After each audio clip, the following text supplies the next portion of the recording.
What up, Drake? All right, Silkk the Shocker, Charge It to the Game. This is a great album. That's the thing. I was born to be a soldier, bitch. I'm a soldier.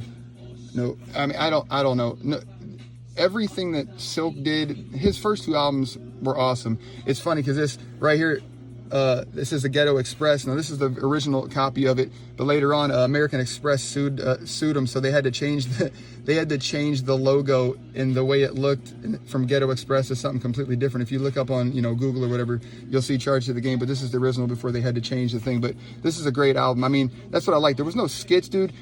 And you would get the album, and a lot of times it'd show featuring, and then it'd have 100 guys' names. I'm like, holy shit, there's so many rappers on that. He brought so many people in. That's why I was so drawn to it. And the artwork was so amazing. And then you look at the back, and you're like, okay, I'm paying 14, 15 bucks for a CD. And then you look at it, and you're like, holy shit, there's 20 damn tracks on here. I mean, that was mind-boggling back in the 90s to see a rapper there's 20 tracks, and there's barely any skits and stuff like that. Like, that's why No Limit took over my brain back then, and I just listened to, all of it. Mean Green compilation, not bad. Master P later on down the road, there's a couple alright tracks on that, but I'm not a big fan of it. 504 Boys definitely was, there's definitely some nice tracks on here. Most people don't know that there's a rapper called Crazy that was on No Limit, and I'm not saying he tried to sound like Tupac. He definitely had Tupac sounding style, but there's a couple tracks on here where he's rapping hard as fuck. And you just have to ignore the past. Well, you don't have to ignore the fact that he sounds like Tupac a little bit. You can either like it or love it. I mean, to me, it didn't bother me because I know it's not Pac. It's Crazy, but he's not trying to be Tupac. He's crazy, but the shit is hard as hell. Keep it going. This, oh man, one of the greatest selling, I think, double albums of all time. Maybe, possibly. I don't know. I can't remember. I'm just saying shit off the top of my head. But, I mean, this has a post-death Pac with Master P on it. That's why I was so fascinated with this album. But this is one of Scarface's obviously best things he ever did. Dude, he's got the 12s on right there, the J's. Like, look at this, looking, he's in a fucking ski mask. Looks like a Grand Theft Auto creative character scene when you're about to start a fucking mission against each other, and you get to pick your outfits. But there's the part where Pac's on the phone in jail rapping to this, and Master P's on it, and I mean, there's some amazing songs. This is another one I suggest anyone should check out. Great double album by a solo artist. Oh shit, bro! Ren and Stimpy fucking classics. You know what that is. Here's an E40. What the hell? Oh, that's E40 the Mailman. That's just a disc. Oh, I remember this. I got this in 1990. What is that? 95. But look how much it's been played. I mean, dude, you can cast light through it. Believe it or not, with all that light beaming through it like that, it still plays and it barely skips, which is so funny. I mean, it's still, that's the OG from back in 95 with me. I don't know what happened to the artwork. A couple more of those. Oh, there's a Pearl Jam. We got the Pearl Jam Merkin album. Oh shit, the disc just fell over. Oh, wait a second. My ankle's going. Dude, what am I obsessed with Shrek? Apparently. Sorry. Another Tupac's greatest hit, man. You already know what that is. I don't even need to talk about that. Pac, everything he does was the greatest hit. Dangerous Minds soundtracks. Now you know what? We all know. Well, obviously we all don't know, but you're knowing now. When this came out, I think it was what, 94, 95. Guess what? Who was there? Opening night. Baby, got the motherfucking ticket. That's what I'm talking about. Kept that shit in there, man. I kept it all clean. Fucking Michelle Pfeiffer, crispy ass jawline clean. All right, here we go. Trick Daddy. Now here's Trick Daddy's first album, which nobody knew who he was back then. Trick Daddy, man, he rapped not too long ago on this one album, on this one track I watched, and it wasn't that bad. I mean, unfortunately, he got lupus. He's really fat now because of his disease, which I'm not making fun of him in any way, but like Trick Daddy people didn't know anything about Trick Daddy, and they probably never will unless you really dig into the archives of rap. But this is his first album, right when Slip and Slide came out. This is 97, which he probably did it in 96, but this is what started getting him famous. I mean, if you're gonna get into Trick Daddy, you gotta at least check it out or try to find a copy, which you probably can. Oh, is that another DJ blend of the exact same one? No, it's not for sale if anybody ever watches this and go, oh my God, look at this. Unopened fucking EA Ski, one step ahead of y'all, brand new. Now, I had to get that because that was on No Limit way back in the day, 92 No Limit, and that's before they ended up changing the logo of the tank. Now, here's my theory. I don't know if Master P can correct it, but I thought that the two people that were on the No Limit take, which this isn't a good picture of them, was supposed to be King George and Master P, because they're the ones that started No Limit together. And then the whole drama with Master P, King George sleeping with Sonya C, and they broke up and this and that, and he changed the label later on. I mean, I don't know if that's a true story, if it's a myth, but that's what it's stuck in my head, and that's how I like to remember it.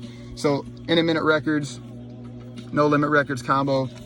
Brand new, never even took, it might not even be brand new, that might be a repackage, but regardless, I've had it for a long ass time and it's never been taken out. I think it could be brand new. Oh man, here we go. Eazy-E, Easy, I mean, only 8 tracks, but you know what? Yeah, it wasn't really worth 8 tracks. They could have just made a damn CD single out of this. I mean, the song like Gimme That Nut, that's the most ridiculous song in the fucking world. Gimme that nut. Listen to that and you'll laugh. If you don't listen to Give Me That Nut and bust a laugh, there's something wrong with you.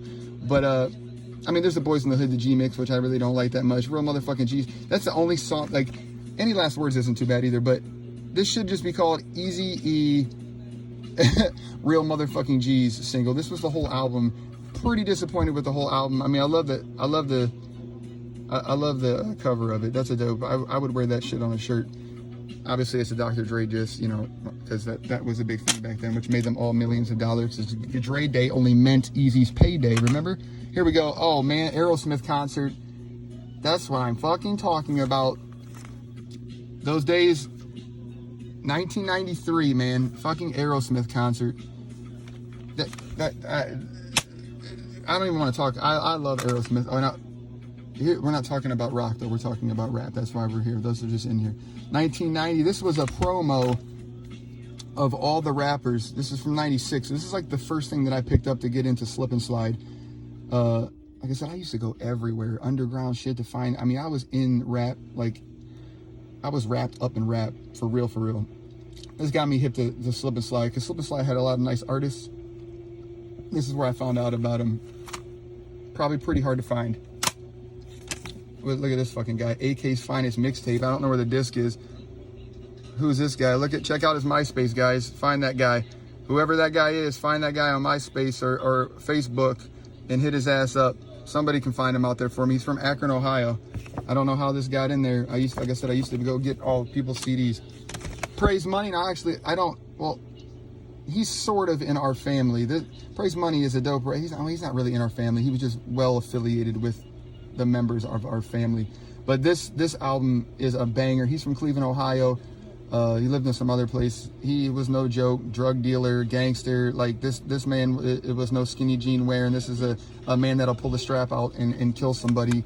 I mean, drug dealer turned into a rapper, but he was in a group called UTI, Under the Influence, which I don't have that album anymore. It's from 95.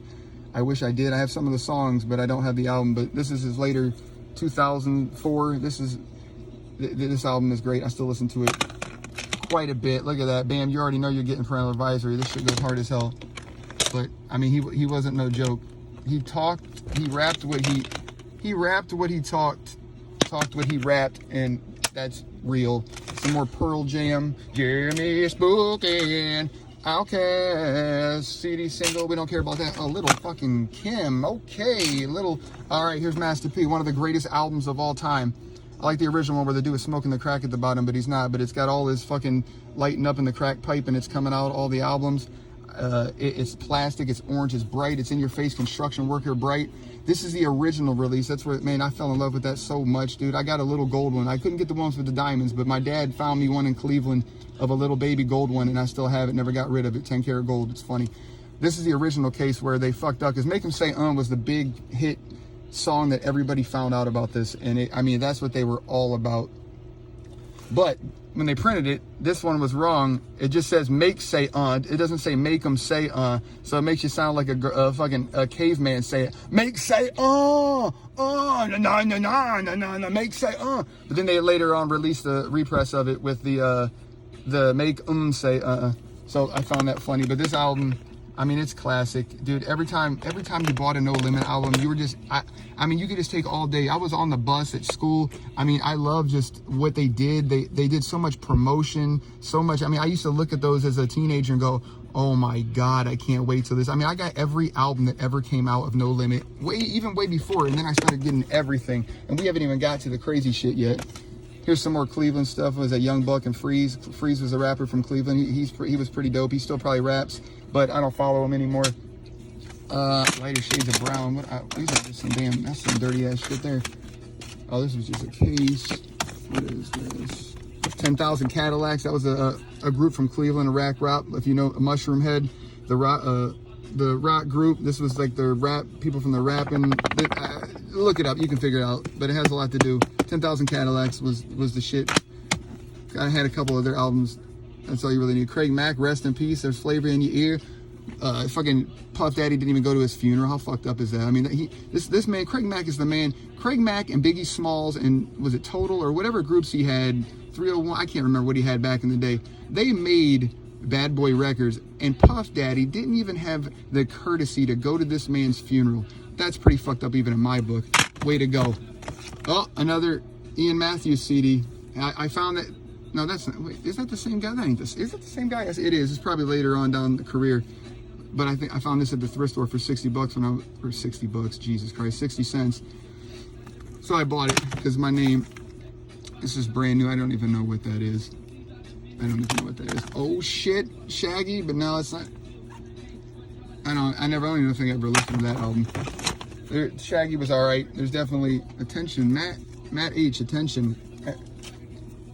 Silly Cell G Files. Now here we go. This 1998. This I picked this up. I fucked with Silly Cell way before this album, but this had a song with Silkk the Shocker and No Limit on it, so I obviously had to get that. But this has the remix to It's Going Down on it, and let me tell you what, that's the hardest shit of all time.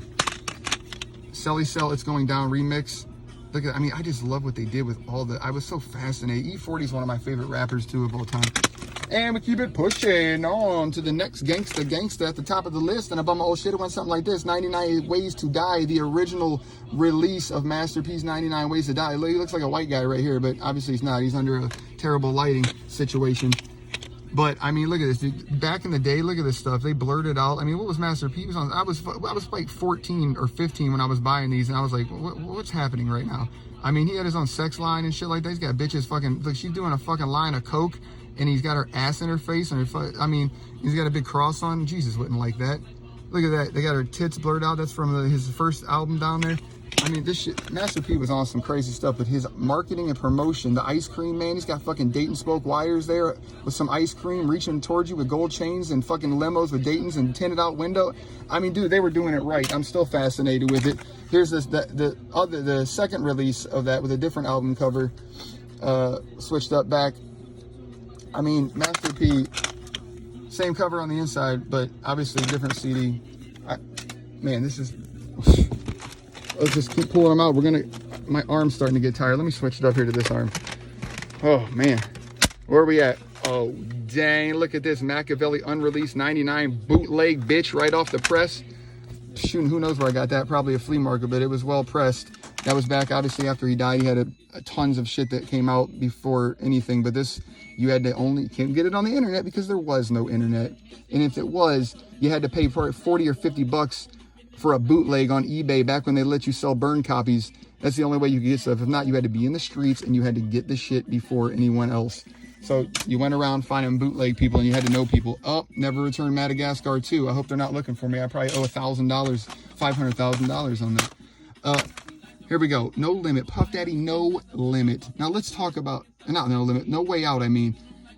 This album, people want to talk shit about Puff Daddy. He put his heart and soul, even though he ripped a lot of people's and just took regular rockers, beats, and changed it up and switched it, but it's produced well. There's some amazing songs on here, and P. Diddy is fucking spitting on a lot of them. I mean, the No Way Out, Victory's on that, dude. Victory's on fucking 2K, whatever it is. I mean, that song's everywhere. If you haven't heard that, Been Around the World, everybody knows. I mean, there's just so many tracks on this album that it's amazing. What was the one? Is this the end with Twister? Mama told me one day it was gonna happen, but she would have told me when. Shit, man, look that shit up. Twister spits hard. I get goosebumps to this day when Twister's verse comes on. I'm not even kidding you. Every time, there's 2 songs in my life that give me goosebumps when people start rapping. And the verse on No Way Out of Is This the End by Twister gives me goosebumps to this day. Grown man, no homo shit. That's real. What is this? Grateful Dead, hell yeah, brother. Let me light up my bowl and put my fucking tie-dye shirt on with my bears and get to beating it. Here we go. Grand Hustle TV. I don't know. This is probably some stupid-ass promo. Of course it is. What is it? Is that a DVD? It might be a DVD. It is a DVD. That's funny. I never watched it. It's probably funny to watch now. Let's keep on going. There we go. Right after Biggie got killed, 97. This came out. I was in... Where was I? Middle school? No, high school? Probably high school in 97. I mean, this speaks for itself. Almost every song on this is amazing. I don't even need to talk about it that long. Biggie Smalls' greatest album, in my opinion. Let's go. 3 6 Mafia's greatest hits. We all know who 666. If you don't know who 3 6 Mafia is, you're sleeping. I mean, they got tons of classic songs. I'm not going to sit and talk. Tennessee, I was born in Tennessee. I know all Tennessee, but we're not going to sit and talk about 3 6 Mafia unless another album comes on. But this is their greatest hits. So whatever else comes up, I mean, you can get the greatest hits and check out a lot of the stuff. What is this? RDV, the Road Dogg Villains. Now, I think they're from, where are they from? Michigan? Something like that. Because it's got Tech 9 on it. He's featured on a lot of tracks in this album. This album's not bad at all. It's from 2002. If you're a, ICP fan or Tech 9 fan and you don't really know about, or whatever, Psychopathic Records fan, you probably are like this. It's more gangster rap, but like I said, Tech 9's on it before he ended up going and doing a lot of solo shit, but he's on like 3 or 4 tracks on this album. It's brand new. Too bad the cellophane's busted now, and the thing's cracked from sitting in here so long. Oh, now here we go. Now, obviously, I live in Akron, and this came out in Cleveland in 93, 94. My dude, Antoine Dash, brought this down from Cleveland. Rest in peace, Antoine Dash. He actually shot himself in 2014, which is terrible. I don't want to bring that up, but he's one of the memories of this album. But he brought this down, and I mean, you couldn't. This is before they got super mainstream. He brought me, dude, he brought this down to me, and it blew my fucking nuts off. Dude, everybody needs to go check out this, and their second album are some of the greatest albums of all time. Their flow, their style, there was no poppy bubblegum rapping going on. It was all drugs, guns, money. They didn't rap about women and cars. They rapped about what they lived. That's why Bone is the shit. And Migos and all them having fucking beef to try to get... I mean, Bone is forever immortalized in music history. Migos will be forgotten and brushed under the fucking couch later on in life. So, let's keep it going. Oh, that's pretty ironic. Right up, the second greatest. This is one of my all-time favorite albums. This might be the hands down group all-time favorite album right here as a group. I mean, Wu-Tang comes pretty close, but you can put this in and let it play all the way through, and there's not one bad album on it. That's no bullshitting, no nothing. Get this album, play it all the way through. I mean, this is right before Eazy-E died. He died. I mean, obviously he got AIDS. We're not going to talk about that conspiracy if he was killed or not with AIDS. But he was able to produce this album, and it's amazing. Actually, I think he's up in that window somewhere. Where the fuck is there? He is. See him right there? Look at Eazy peeking out in that fucking window like a.